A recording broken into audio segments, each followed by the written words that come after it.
Hello guys, and welcome back to another video.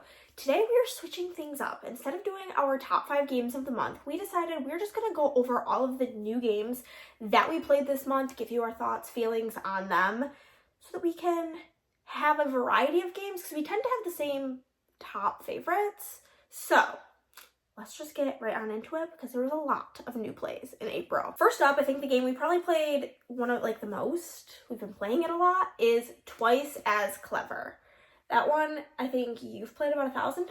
Yeah, because Nick has been really obsessed with it, and I'm kind of over this one. I think I need a little bit of a break. I think I played it 10 times with Nick, and he probably won 8 of them because he does this most the similar kind of strat the whole time. But I really love these roll and writes, all of the ones from the little series that there is. That's Pretty Clever, Twice as Clever, and there's another one, but I don't remember what it's called. I don't remember what it's called. That's the real difficult one. Yeah, or Clever Cubed, I think it might be. But they're all super fun and very easy to teach / learn. And pretty. And really pretty, yeah. They feel like you're in Vegas. They do. And they're easy for travel. And they're pretty affordable for how many plays you get. Oh, yeah. They're $20-ish. Yeah, so we really love it. And it's definitely one of the favorites. Yeah. I think I've only played... I played that one, I think, only once with you and Nick, and then I've played the other ones since, so I feel like that one's kind of back deep in the mind a little bit. Super yeah, this exactly one, this one's a little bit harder than That's Pretty Clever, but a little bit easier than the Clever Cubed or whatever it's called. Yeah. But really enjoy this, especially if you like roll and write. It's very satisfying with all the combos. Very combo-tastic. And very pretty. Yeah. Next up, we have Wormspan. And I simply don't need to buy Wingspan now because I have this beauty in my life. I had pre-ordered it from our friendly local game store. And I was a little, unsure because... I was surprised you pre-ordered it because you don't pre-order games. I don't pre-order games, and besides Wingspan, I'm not really I like Rolling Realms as well. I don't love a lot of the Stonemaier games. They're just not vibing with me. They're Andrea's love of her life, and for me, usually not the biggest fan, but I was like, but it's so pretty, and the dragons, so I pre-ordered it, and man was I thrilled to have done that. I was concerned that it would be too close to Wingspan because of the similar mechanics that seemed to be kind of shown when I first looked at it. But personally, I wasn't going to get it because Hannah got it, but then I decided to get it. So if you watch our haul, which I'll link down below, I did go ahead and purchase it, and also our friend Kane did purchase it as well. I personally like it better than Wingspan. I have the whole kit kat and caboodle when it comes to Wingspan. I have the big box with all of the expansions, and I do like Wingspan, but I think Wormspan kind of the things that I don't like in Wingspan are fixed in Wormspan, and I think that it's a little bit more enjoyable. And I also, of course, love the themes a lot more than birds because I'm not the world's biggest fan of birds. I don't... You've made a good point that Wormspan feels it makes it's thematically sense. Makes sense. You're you're excavating the cave, you're luring the dragons in, whereas in Wingspan... Which I feel it's easier to explain to people. Mm-hmm. All right, we need to do this to get to where we are. So it was a really easy game to explain. Also with whenever they had Wingspan under their belt. Yeah. But I don't think, even with Kane, who didn't have Wingspan under his belt, I do think that it was pretty easy to explain, but a really fun game to play. I will say that I think that I like it better at 2 people. Most games I like better at 2 people. Also, with the game that we just talked about, Twice as Clever, I also like that one best at 2, which I feel we will add to what we think of these games, because we do play games at 2 player, sometimes we play games at 3 player, and then sometimes we play games at 5 player. So it's always good to know what is good at what player count. I don't think this one was horrible at 5 players, but I think that analysis paralysis of waiting, because it is a quite solitaire game, is a little bit of, I'm not a huge fan of it, but I appreciate that it does go up to 5 players. Yes. But it's gorgeous, it's perfect, it's beautiful, and I would definitely recommend it even if you already have Wingspan. But if you don't have Wingspan, get it. If you love dragons, get it. And also, you may notice us keep looking up. It's because the game's directly behind you guys. I'm just looking at her, talking about her, telling her how sweet she is. And I also got the upgraded components, and beautiful. And I'm a peasant, and I did it. Next up, we have a very special, wonderful game called Fractured Sky that's been... Did it just release on Kickstarter?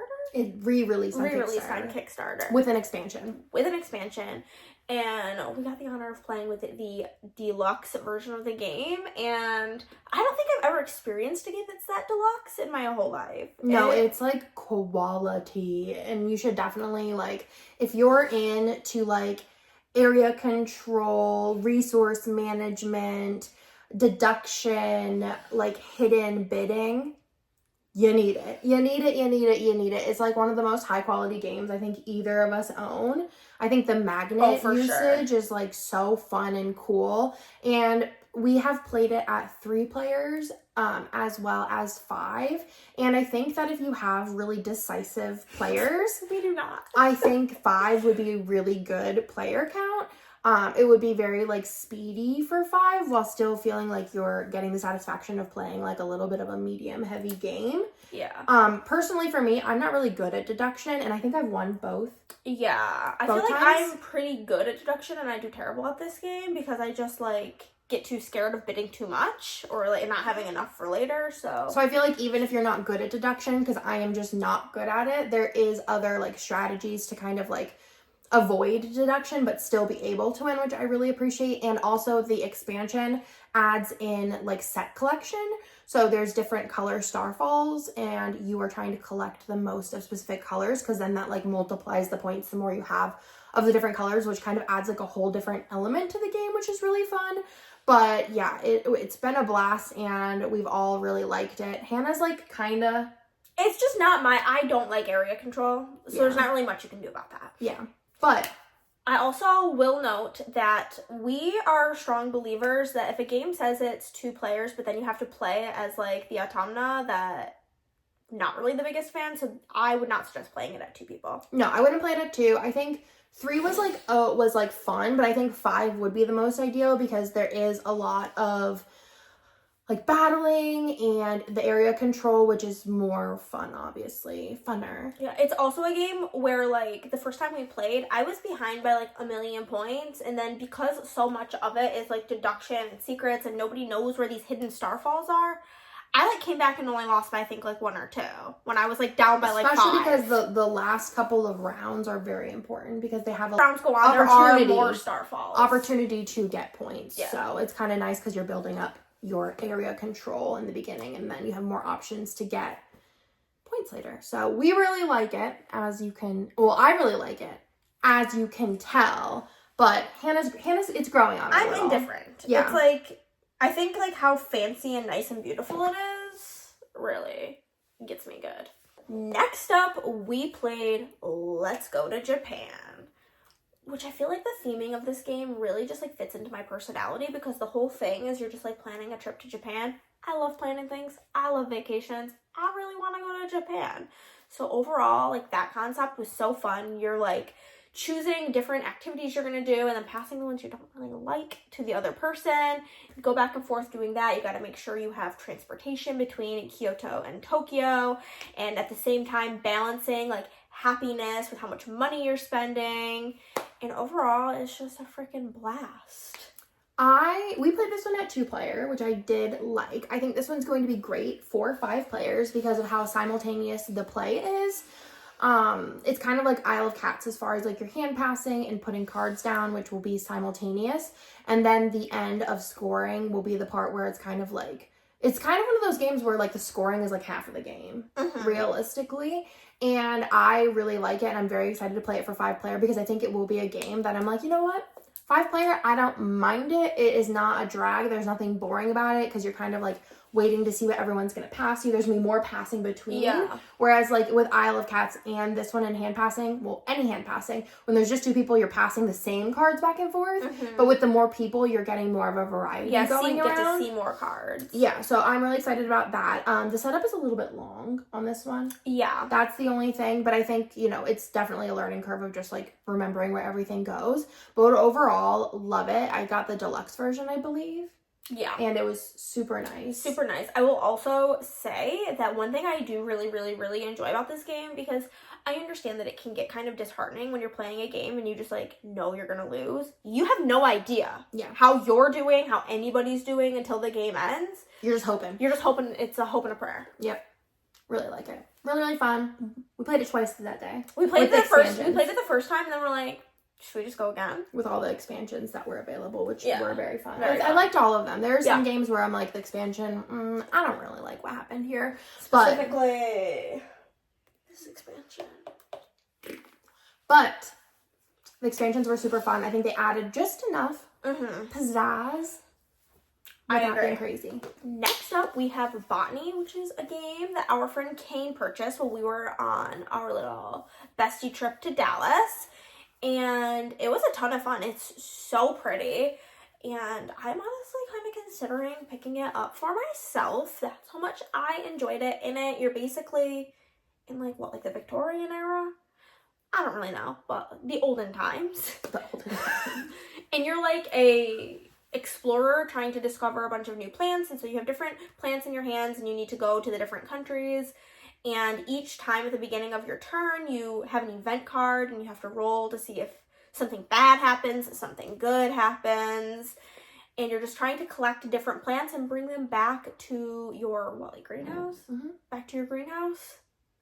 And have the best garden, simply. It's really, really, really, really, really, really, really pretty. The board is humongo. Or no, wait, was it small? I think it's pretty big. Did we play another game the board was small? Maybe? I'll just cut that out. I don't really remember. It was either the board was really big or really small. The board was a shocking size. Of one or the other. The dice were a very odd texture or material where they just continuously bounce. It's like the edges are really round. But it was also the material because we had a bunch. It just they either went or they went all over the place. But yeah, the art is beautiful. The game reminds me of that post office game, but I hated that post office game. I thought it was so boring. But it also kind of gives me Ticket to Ride energy, but less annoying. I think it took the best parts of all the around the world type of games. Where you had to be traveling and coming back, and there was a little bit of Take That, and it just had a nice little variety of things. You had items that helped you and gave you bonuses and things like that. And whichever explorer you were had its own special power-up that were pretty helpful. And then we didn't get to play with the expansions, but I'm very excited to eventually try those out. I did go ahead and pre-order on Kickstarted, I don't really know, the La Fleur, I think it's called, right? And I'll leave that link down below as well because it also looks very gorgeous. And they're even coming out with a kids version of the game, which I think is same people. Oh, I didn't know that.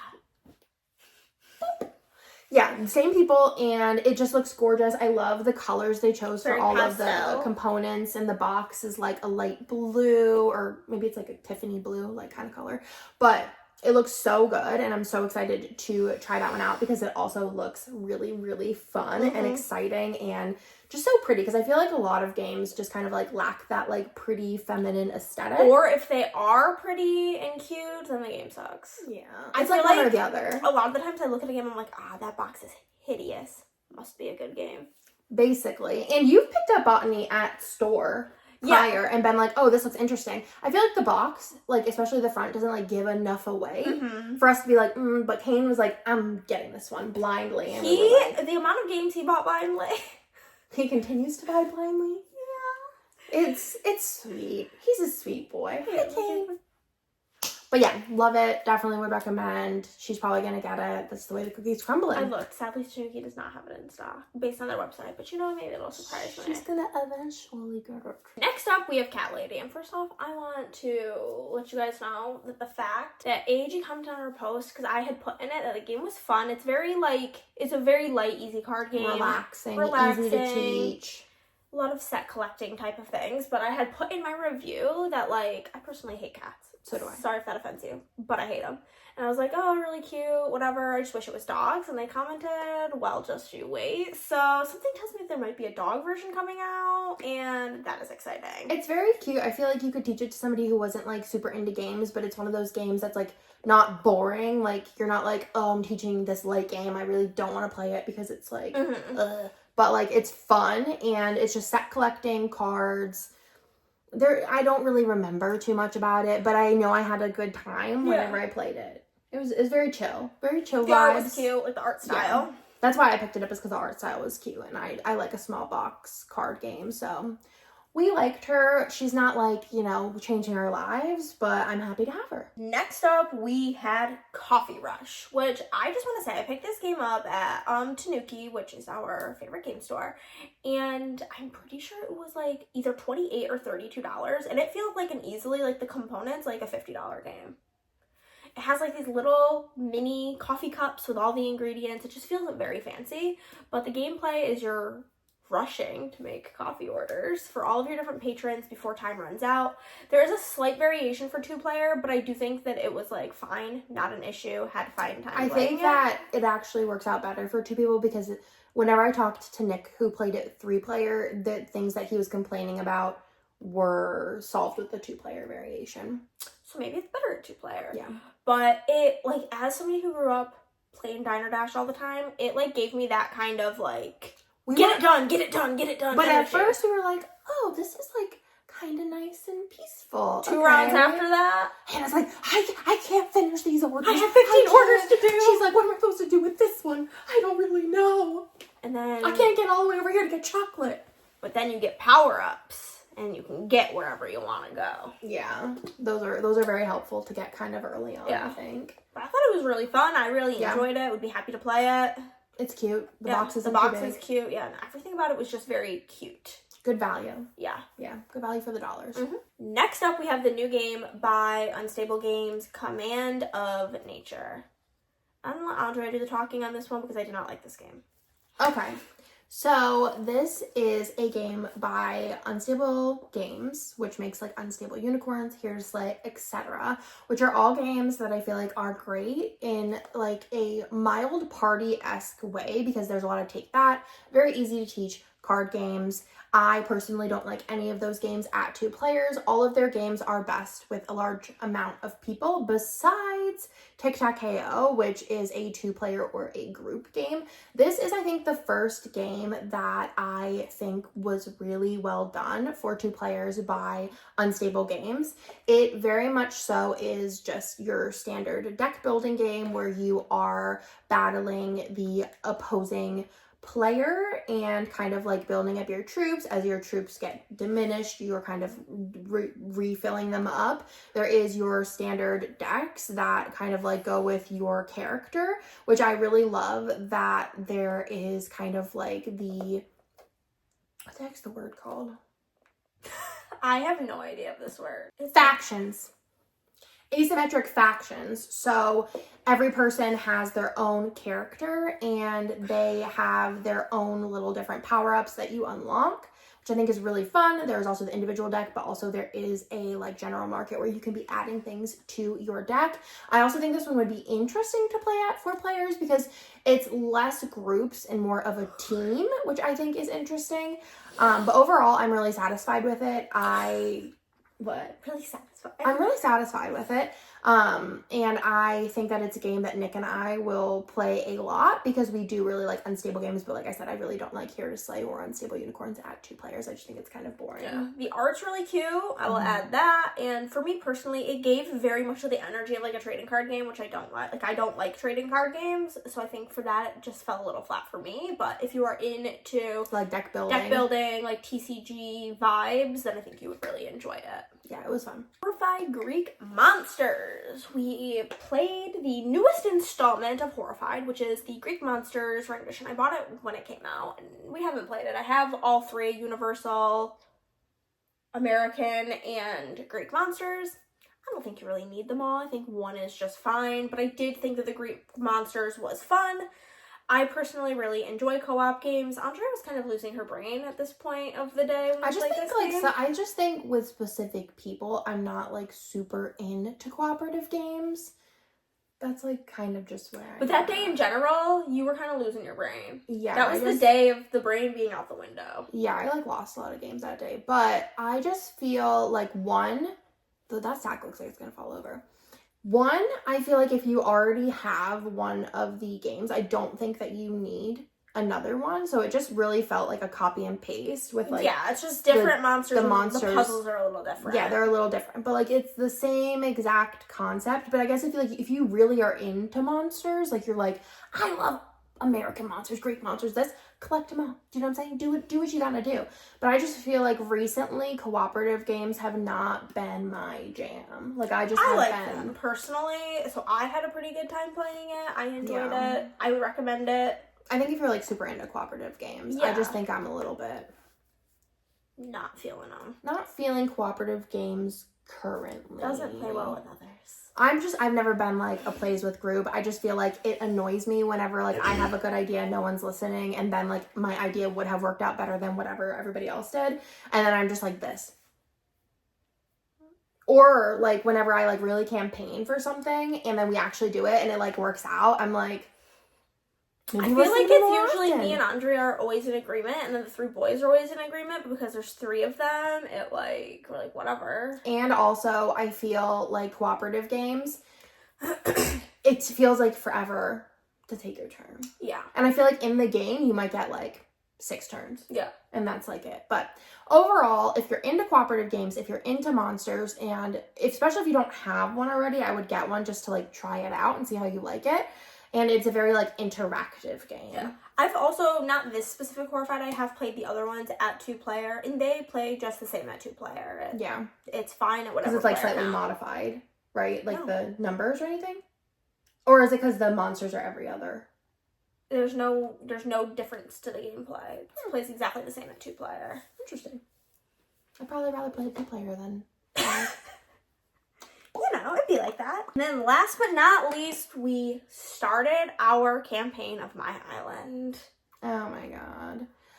Oh my god. My city was just so fun. So My Island, I'm just so excited for you. This was the night that I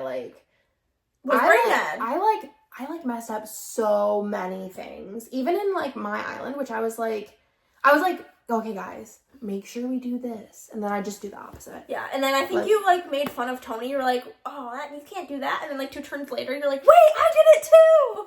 I don't know what was going on. I think I was tired. Honestly, that's like 95% of my life is I'm just tired. But like, I don't know what was going on with me, but that like does not at all change my opinion on My City, My Island, My City Roll and Build. They are fantastic. I saw somebody post a review. It was like in a review where it was like, oh yeah, like we were playing it and we were just like going like binging it, I guess. And they were like, yeah, it's just repetitive. I don't recommend playing it that way. I recommend playing like one little chapter or one little scenario and then pausing, play another one the next week, you know, drag it out so it doesn't feel like you're playing the same game. Like honestly, I wouldn't want to play like many games like for all the cats, baby. Which I've only ever played like 8 times. I know, but you'd play it back to back. Especially with all my expansions now. Which, did we play that in April? All the expansions? It might have been. Oh, it's just probably not counted as like a new game. We're going to go ahead and throw it in as a bonus, Jonas. Okay, let's go ahead and just throw in a couple of extra things. First of all, Seesaw and Paper.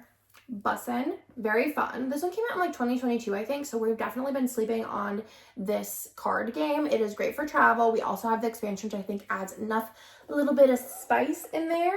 And I also feel like it's a game where we don't really know who's gonna win. Like it's always like last minute, down to the wire, and it's just so fun. Anything can happen. There's like this almost, what's the word I'm looking for? A gambling aspect? Push your luck. Yeah. Where, like, at the end of the game, like, whenever you reach at least 7 points, you can say stop, and then everybody just stops and tally up your points. Or you can be a little risk taker and say last chance, and everybody else gets one more turn. And then if you, as the last chance caller, have the most points, good for you. But if anybody beats you, you're screwed. Yeah, like a lot, especially if you don't have any mermaids. Yeah. Super cute art, very easy to teach, very, very good for travel. I've only played it at 2 players. I've played it at 4 and it played fine. Yeah, and I really like the expansion, so I definitely would recommend it. And I feel like it's a pretty affordable card game. Yeah, it's like less than $15, I'm pretty sure. Yeah, and then we also have the I Love Cats expansions, which we have played with, which were obviously so fun. So cute. The little kittens, the monsters, the boats. I have more things. Oh my god. Yeah, the boat expansion. I ordered the treasure packs. I ordered some of the Kickstarter packs. I ordered the upgraded components. So I got those at the game store we went to. I ordered the big box because like I have no chill. I Love Cats is just my like That's her Roman Empire. It's so fun, and the expansions definitely do give it like a little bit more of like a tricky twist, but it's like so good. Like the different boats and the monsters. I think my favorite is the monsters. Yeah, they're so good. It gives you something else to work towards. Yeah. And then one of the Kickstarter packs also has a ton of lessons. I think that'll be fun, like different lessons. Yeah, that'll be fun. And also the treasures. The treasure ones have like even like when you put those treasure downs, you get like other things. Okay, so, that's pretty cool. So exciting. And then also, speaking of Isle of Cats, draw. Explore and draw? Explore and draw. First off, I want to say, I told Andre to buy the game because I didn't get it for her birthday, and it turns out I did get it for her birthday. Oops. Oopsie-daisy. But it's pretty fun. I obviously, well, maybe it's not obvious. I enjoy the, like, regular game more, but I think it is a really good bite-sized version of the game. It still gives you, like, almost, like, the same of everything. Do you know what I mean? And I also bought the boat pack for that as well. Oh, I didn't know that there was one. That's exciting. There's a boat pack. So it's basically like playing Isle of Cats, but like a flip and draw. And it's another one that I think that Isle of Cats, I'm starting to not love it as much at 5-player. And I'm thinking that with all the expansions, it will be definitely one that I don't really want to pull out for 5 players. But I do think that playing the Explore and Draw will be great for 5 people because it's very simultaneous. There is parts in Isle of Cats that are simultaneous, but the parts that aren't kind of start to drag a bit, especially with all of the new things. I think they're going to take a little bit of time. But I think that the Explore and Draw took up a lot less time. Yeah. Very easy to set up. And if you already know how to play Isle of Cats, it's very easy to teach. So, unless you're Tony. Sorry, Tony, if you're watching this, but he's like, why do I have to pick this column? And I'm like, because you gotta. Why do I pick the cats? Why? Because you want to put them in your boat. Oh, my goodness gracious. But Isle of Cats is just the love of my life. You know what I'm saying? Just the love of my life. I think that's actually everything. We have, just in case you're wondering what we keep looking down at, we have all the games here. Because we keep like, We thought that the stars was all the new ones, but that was definitely brand spanking new. That one was, yeah. Yeah, that's definitely everything. I hope you like this video. Let us know what you think of the format of this video versus our favorites, kind of like going through all of the games and like bite-sized reviews of them. Obviously, we'll have like our full thoughts written down in the review post that will go up eventually or already are up. But another thing that we wanted to do is we will be posting our favorite games on Instagram. But from what we said in this video, what game do you think is each of our favorites? And leave it in the comments down below. And then later in the month, you'll see if you were correct or not in our posts. Absolutely. I don't even know what my favorite is. I have to like really think about it. I think I know what mine is, but I don't think they have the same favorite. Probably not. We rarely do. Yeah. We only do when we've only played like 4 games for the whole month. Otherwise. So, thank you for watching. And like, subscribe, do all of the fun things. Follow us on the gram. Yeah, comment down below what you think our favorites were. If any of these are your favorites, let us know. But otherwise, I will talk to you and she will talk to you in our next video.